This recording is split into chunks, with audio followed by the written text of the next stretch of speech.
Assalamualaikum warahmatullahi wabarakatuh.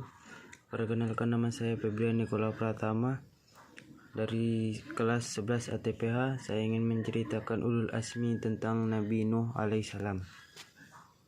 Sebagai penerima gelar ulul asmi, Nabi Nuh alaihissalam dikenal sebagai orang yang memiliki kesabaran dan ketabahan luar biasa. Nabi Nuh diutus untuk berdakwah kepada kaum Bani Rasyib. Kaum tersebut termasuk yang paling keji, menimbulkan kezaliman dan menantang ajaran yang disampaikan Nabi Nuh alaihissalam. Bahkan anaknya yang bernama Kanan dan istrinya yang bernama Waliyah pun ikut menantang ajaran tersebut. Kemudian Nabi Nuh berdoa kepada Allah SWT dan memohon agar kaumnya diberi petunjuk serta hidayah jika kaum tersebut tetap ingkar. Azab pedih dari Allah akan datang. Doa Nabi Nuh dikabulkan karena kaum tersebut tetap ingkar. Allah menurunkan azab berupa banjir. Banjir tersebut menenggelamkan semua isi bumi kecuali orang dan makhluk lain yang mengikuti Nabi Nuh di dalam perahunya. Setelah melewati hari ke-7, banjir tersebut surut. Atas izin Allah, Nabi Nuh dan pengikutnya pun selamat.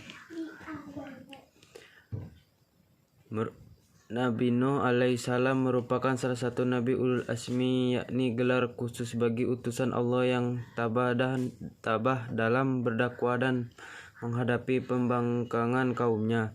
Ada 5 Nabi bergelar ulul asmi, yaitu Nabi Ibrahim alaihissalam, Nabi Musa alaihissalam, Nabi Nuh alaihissalam, Nabi Isa alaihissalam, dan Muhammad sallallahu alaihi wasallam. Nabi Nuh merupakan putra Lama bin Matusyalko bin Idris alaihissalam. Imam Kisai dalam kitab Badai Zuhur mengatakan nama Nabi Nuh adalah Abdul Ghaffar atau Yashkur. Dan sebab terjadinya dinamakan Nuh yaitu diceritakan bahwa ia melihat anjing mempunyai 4 mata, lalu Nuh berkata, "Anjing ini sangat jelek menjijikan."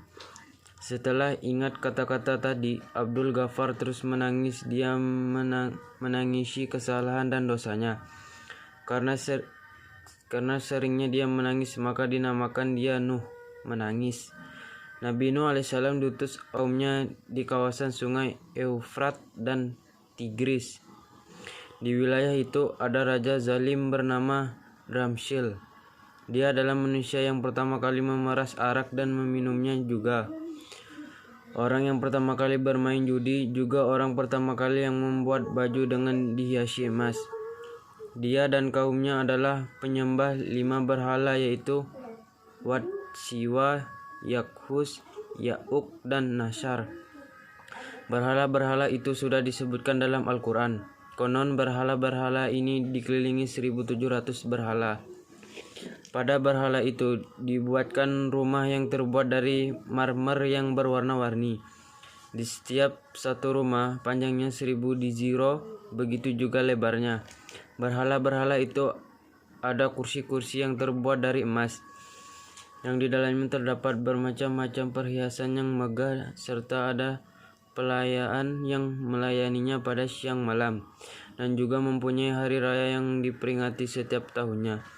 Pada hari raya itu Nuh keluar dan mereka pada menyalakan api di sekitar berhala-berhala itu, mempersembahkan kurban, lalu mereka semua bersujud memuliakan berhala-berhala tadi. Mereka semua membawa alat-alat musik, menabuh gong dan menari-nari, berpesta ria sambil meminum arak dan berpesta seks. Ketika Nuh berusia 480 tahun, datanglah malaikat Jibril alaihissalam. Jibril lalu berkata, "Saya utusan Tuhan semesta alam. Saya datang padamu membawa risalah. Sungguh Allah telah mengutuskan untuk umatmu." Lalu Jibril mengenakannya baju mujahidin dan mengenakannya surban kemenangan serta memberinya ikat pinggang Saiful Asmi dan berkata padanya, "Berilah peringatan pada musuh Allah yang bernama Dramsyil bin Fumail bin Jid bin Kabil bin Adam." Namun peringatan dan ajakan Nabi Nuh alaihissalam tersebut tidak digubris sang raja dan rakyatnya. Nuh kemudian mengadukan masalah yang dihadapinya kepada Allah Subhanahu wa taala sebagaimana yang termasuk dalam Al-Qur'an. Maka Allah memperkenankan doanya dan membinasakan semua manusia yang ada di muka bumi dari kalangan orang-orang kafir hingga anak Nuh sendiri yang memisahkan diri dari ayahnya dan bergabung dengan kaumnya dalam kekafiran sebelum datang azab. Assalamualaikum warahmatullahi wabarakatuh. Saya Novia Ramadhani dari kelompok Utsman bin Affan kelas 11 TPH akan menceritakan kisah Nabi Ibrahim sebagai ulul azmi. Nabi Ibrahim alaihissalam lahir di kota Ur yang berwilayah di Mesopotamia yang pada sekitar 2295 sebelum Masehi. Nabi Ibrahim alaihissalam dilahirkan di tengah zaman jahiliyah, yaitu ketika orang-orang banyak menyembah patung-patung berhala. Ayah Nabi Ibrahim sendiri pun adalah seorang pembuat patung yang biasa digunakan masyarakat Babilonia untuk berhala. Pada saat itu, Babilonia dipimpin oleh Raja Namrud yang meminta rakyatnya untuk menyembah ia sebagai Tuhan serta untuk menyembah patung-patung berhala. Masyarakat Babilonia pun melakukan hal itu serta menyembah dan melakukan berhala itu sudah menjadi kebiasaan Babilonia. Nabi Ibrahim menentang perbuatan tersebut dan meminta masyarakat Babilonia untuk segera bertaubat dan menyembah hanya kepada Allah SWT serta menjauhi larangannya. Meskipun setelah diajak oleh Nabi Ibrahim, tetapi masyarakat Babilonia tidak mengikuti ajakan Nabi Ibrahim tersebut dan mereka tetap melakukan menyembah berhala. Hingga pada suatu hari di mana masyarakat meninggalkan kota untuk melakukan suatu hari besar. Karena hanya ada Nabi Ibrahim di sana, Nabi Ibrahim pun menghancurkan patung-patung tersebut dengan menggunakan kapak. Nabi Ibrahim hanya meninggalkan satu patung yang berukuran sangat besar, lalu menggantungkan kapak di lehernya yang digunakan saat menghancurkan patung-patung yang tadi. Kemudian, saat masyarakat Babilonia pulang dari perayaan hari besar tersebut, mereka melihat patung-patung berhala tersebut sudah hancur lebur. Mereka kaget dan mereka bingung, siapakah yang menghancurkan patung-patung tersebut? Raja Namrud pun curiga kepada Nabi Ibrahim. Raja Namrud memanggil Ibrahim dan menuduh Nabi Ibrahimlah yang menghancurkan berhala tersebut. Sehingga ia menyuruh pasukannya untuk membangun sebuah bangunan yang digunakan untuk menghukum Nabi Ibrahim. Hukuman yang diberikan Raja Namrud kepada Nabi Ibrahim adalah membakarnya secara hidup-hidup. Selama 3 hari 3 malam, Nabi Ibrahim dibakar hidup-hidup dengan api yang sangat membara dan besar. Namun, bukannya hangus terbakar, Nabi Ibrahim tetap utuh dan sehat walafiat. Karena Allah SWT memberikan pertolongan kepada Nabi Ibrahim atas ketabahannya menghadapi masyarakat Babilonia. Sekian dari saya. Wassalamualaikum warahmatullahi wabarakatuh. Perkenalkan, nama saya Nur Fikri dari kelas 11 TPH.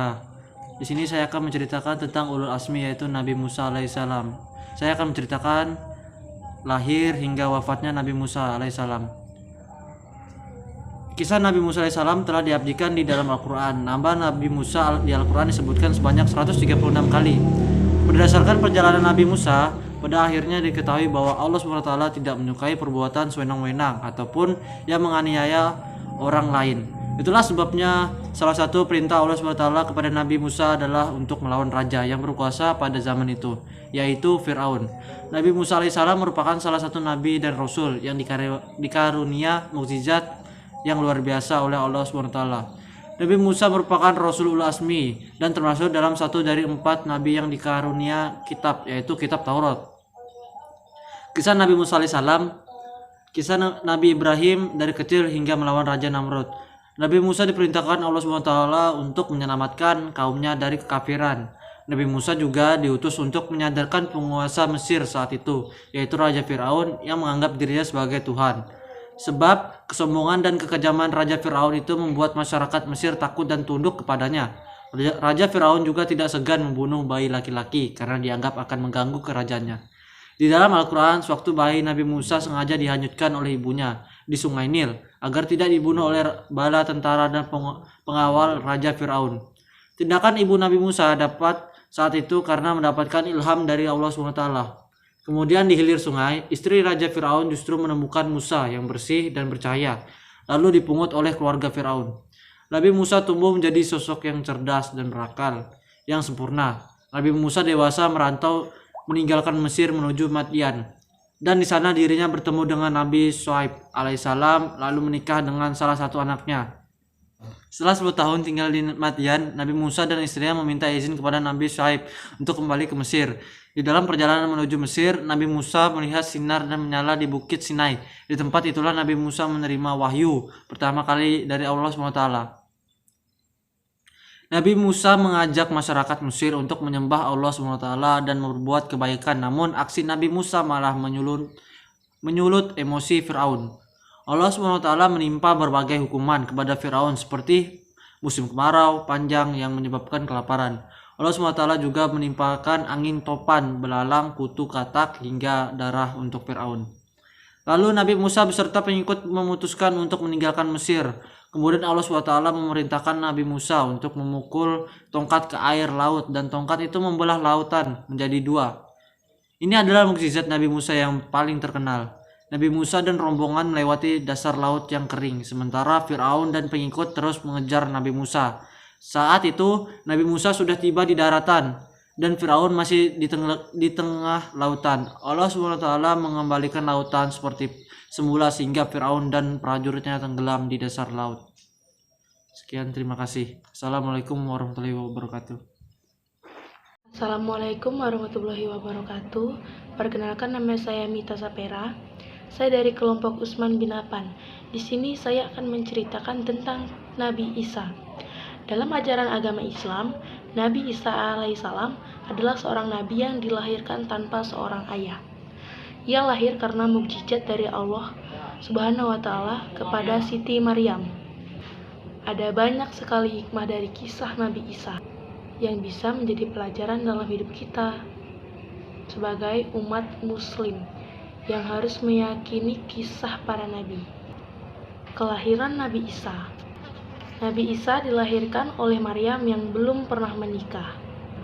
Pada suatu malam, Maryam dikunjungi oleh seorang malaikat. Malaikat tersebut berkata bahwa Maryam akan melahirkan seorang anak kelak yang akan menjadi seorang nabi. Maryam sangat cemas bagaimana ia bisa melahirkan seorang anak tanpa suami. Kemudian ia merasakan kehidupan yang menendang di dalam dirinya. Dengan berat hati, ia pergi ke Nazaret, kota tempat ia dilahirkan. Kemudian Maryam tinggal di sebuah rumah sederhana untuk menghindari masyarakat yang nantinya akan mencurigai kehamilannya. Hingga kemudian lahirlah seorang putra yang diberi nama Isa. Setelah kelahiran putranya tersebut, ia memutuskan kembali ke kota. Namun Maryam bingung apa yang harus ia lakukan dan apa yang harus dia sampaikan kepada orang-orang kampung. Seperti yang ia duga sebelumnya, kedatangan di kota dengan bayi yang baru lahir di tangannya membangkitkan rasa ingin tahu orang-orang. Orang-orang menghujat Maryam dan mengatakan bahwa bayinya adalah dosa mengerikan. Namun, Maryam dengan tegas mengatakan bahwa bayi itu adalah titipan Allah Subhanahu wa Ta'ala. Sebagian orang menyadari bahwa bayi itu adalah bayi yang sangat unik, karena jika Allah menghendaki sesuatu, Allah hanya perlu mengatakan, "Jadilah," maka akan terjadilah. Kelahiran Isa membuat orang-orang Yahudi merasa takut. Para pemuka suku Yahudi merasa bahwa Isa adalah orang yang berbahaya dan akan menghancurkan berhala sembahan mereka. Para pemuka itu menuduh Maryam sehingga ia melahirkan kesalahan besar, yaitu melahirkan seorang bayi tanpa menikah atau tanpa suami. Suku Yahudi sangat membenci Isa, sehingga mereka berambisi untuk membunuhnya. Diangkatnya Isa menjadi seorang nabi. Kisah Nabi Isa dimulai ketika ia tumbuh dewasa. Saat berusia 12 tahun, tanda-tanda kenabian mulai muncul di dalam hidupnya. Ia sendiri bisa memberitahu teman-temannya makan malam macam apa yang menunggu mereka di rumah dan apa yang mereka sembunyikan dan di mana. Allah lalu mengirim wahyu kenabian kepada Isa ketika ia berusia 30 tahun. Allah mewahyukan kepadanya hukum baru yang membatalkan beberapa hukum yang diturunkan kepada Nabi Musa. Nabi Isa menyampaikan wahyu kepada orang-orang yang memanggil mereka untuk percaya pada pesan dakwahnya. Sekian cerita yang saya sampaikan tentang Nabi Isa. Wassalamualaikum warahmatullahi wabarakatuh. Saya Dian Wiranti ingin menceritakan kisah Nabi Muhammad SAW dengan singkat aja. Ada banyak peristiwa penting yang berkaitan dengan kisah Nabi Muhammad SAW, dari kelahirannya, menikah, hingga kala wafatnya. Dalam beberapa sirah nabaiyah disebut Nabi Muhammad SAW lahir di kota Mekah pada tanggal 12 Rabiul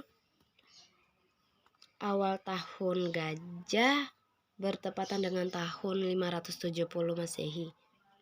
Nabi Muhammad SAW lahir dari orang tua bernama Abdul bin Abu Thalib dan Aminah bin Wahab. Abdullah merupakan seorang saudagar yang sering berpergian ke negeri Syam. Di usia 6 tahun, Ibu Aminah wafat dan Nabi Muhammad SAW menjadi yatim piatu. Nabi Muhammad SAW dibesarkan oleh sang kakek, Abdul Muthalib hingga berusia 8 tahun. Setelah 2 tahun, sang kakek wafat. Sejak saat itu, Nabi Muhammad SAW dirawat oleh pamannya bernama Abu Thalib. Tumbuh dewasa, Nabi Muhammad SAW menikah dengan Siti Khadijah. Siti Khadijah adalah wanita terpandang, cantik, berasal dari golongan orang berada di Arab.